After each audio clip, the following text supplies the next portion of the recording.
Thank you. I rise today in support of this bill, H.R. 527, the Small Business Regulatory Flexibility Improvements Act of 2015. I want to thank Chairman Goodlatte as well as Chairman Moreno for the opportunity to work with them on this important piece of legislation. Small businesses are critical to this country's success. They provide a means for millions of workers and their families to attain the American dream. They employ 1 out of every 2 private sector workers and create 2 of every 3 new private sector jobs. There are over 926,000 small businesses in my home state of Ohio. Small firms rarely have in-house legal departments or regulatory compliance experts on staff. Often it is the small business owner, the individual running the business and meeting payroll, who also must keep up with regulations and the payment of taxes. Small manufacturers, retailers, and construction firms want to comply with the law.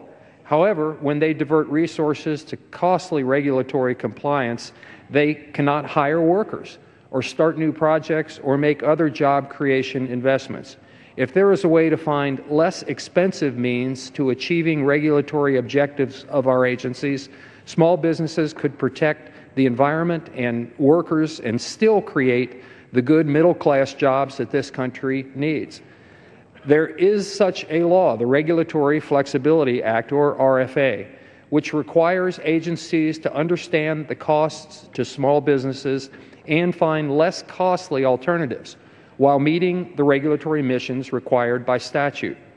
However, despite admonitions by multiple presidents, including the current one, agencies continue to ignore the RFA.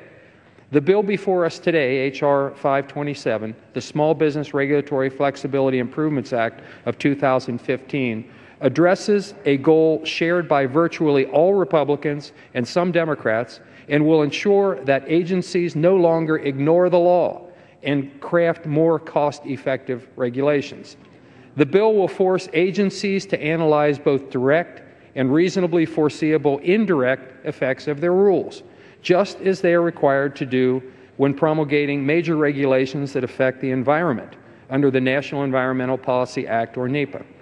The bill provides for early input in the regulatory process so that agencies do not craft regulations that are so cost-prohibitive that small businesses cannot comply, and seeks to ensure consistent application of the RFA by all agencies through regulations written by the Chief Counsel for Advocacy, a process first used to ensure that all agencies performed adequate environmental impact statements under NEPA.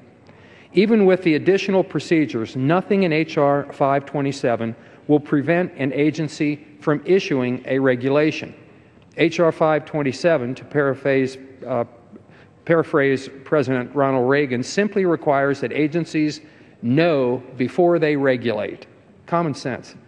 H.R. 527 will ensure that agencies adopt common sense regulations that achieve their objectives while reducing unnecessary burdens on our best job creators, which are small businesses.